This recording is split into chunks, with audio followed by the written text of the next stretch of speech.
समय था मेरा जो मैं प्रभु को दूर रख के, अपनी फैमिली को दूर रख के अपने पढ़ाई में के लिए इतना चिंता करता था, अपना काम के लिए, अपना लाइफ में आगे बढ़ने के लिए मैंने सिर्फ उसमें ध्यान दिया था। मैं कुछ साल पहले दिल्ली गया था। दिल्ली में अपना विशेष ट्रेनिंग लेने के लिए, कुछ पढ़ाई करने के लिए, और वहाँ में वो ट्रेनिंग मिला मुझे, कंप्यूटर का ट्रेनिंग जो किया, और उसमें मुझे एक कंपनी पे नौकरी भी लग गया।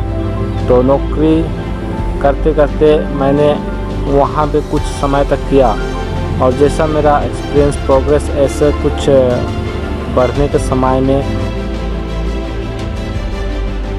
मुझे अचानक से बीमार रोग एक पकड़ा, जो मुझे अपना नस नस में और अपना मसल्स, हड्डी, ये बाद में फेफड़ा, ये सब में मुझे वो बीमार का असर पड़ा, और उसके चलते मैं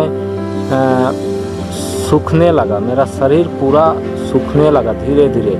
मैं वहाँ से कुछ साल काम करने के बाद घर लौट आया, और जितना कुछ भी पैसा उसमें मैंने इकट्ठा किया था कमा करके, वो सब मैंने मेडिकल चेकअप ये सब करने में सारे पैसे मेरा ख़त्म हो गया। कि मेरा अंदर में जितना भी मैंने मेडिकल रिपोर्ट बनाए थी, जैसे कि मैंने एफएनसी करवाया, एक्सरे करवाया, अल्ट्रासाउंड करवाया, और स्कैनिंग 2 तरह के स्कैनिंग, कॉन्ट्रास्ट स्कैनिंग और साधारण जो स्कैनिंग होता है उसी को करवाया। और इतने सारे रिपोर्ट बनवा के बहुत सारे डॉक्टरों को दिखा करके भी मेरे अंदर का बीमार को किसी ने भी बता नहीं पाया ठीक से क्या बीमार है। और मैंने स्प्यूटम चेकअप करवाया और सब में नॉर्मल, लेकिन मेरे अंदर ऐसे कुछ बीमार था जो मुझे बहुत ज़ोर से पकड़ कर रख रहा था, और मुझे अपना शरीर में मतलब एकदम सूखापन ऐसे महसूस होता था, और मैं धीरे धीरे एक पेड़ जैसा धीरे धीरे सूख जाता है, वैसा पेड़ के जैसा मैंने भी सूखने लगा। 2 साल तक लगातार दवा खाया, और फिर भी ये बीमार का जड़ जो मेरे अंदर में था वो कभी नहीं हटा।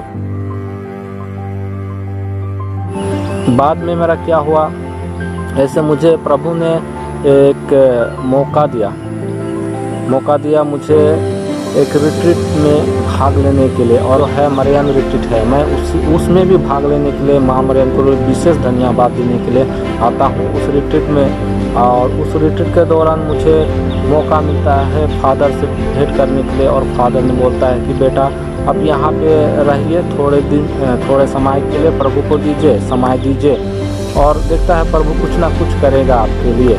और मैं पुरोहित का बात सुन करके विश्वास रख करके मैंने उसका बात मान के वहीं पे रख गया और सेवा किया। सेवा के आश्रम में जब मैंने सेवा कर रहा था तो एक चीज़ मैंने देखा, प्रभु ने एक उससे मतलब स्तुति करने के लिए, उसको आराधना करने के लिए एक मौका दिया।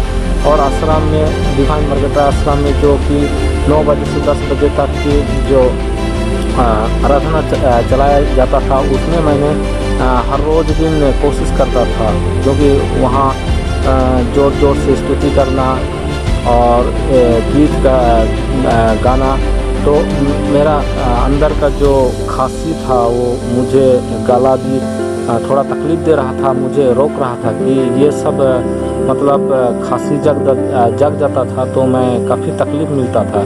फिर भी मैंने जोर लगा के ये स्तुति करता था, क्योंकि वहाँ में और वचन ने हमको याद दिलाता है कि अगर प्रभु को देना है तो पूरा हृदय से देना होगा, पूरा मन से, पूरा लगन से, पूरा शरीर शक्ति से, सब कुछ से प्रभु को पूरा देना पड़ता है।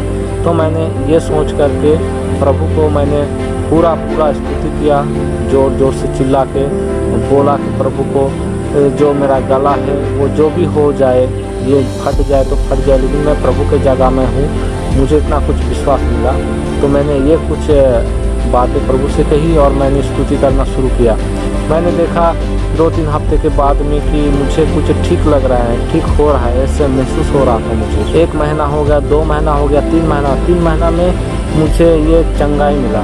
7 साल का बीमार जो था और अचानक बीच में जाग उठता था बीमार और मुझे सताता था, वो मुझे चिंता से मतलब पकड़ के रखता था, वो सारा चीज़ वो प्रभु ने मुझे चंगाई दिलाई और मुझे आनंद मिला और मुझे शांति मिली। और बस ये कहना चाहता हूँ कि प्रभु को धन्यवाद और प्रभु को स्तुति हो।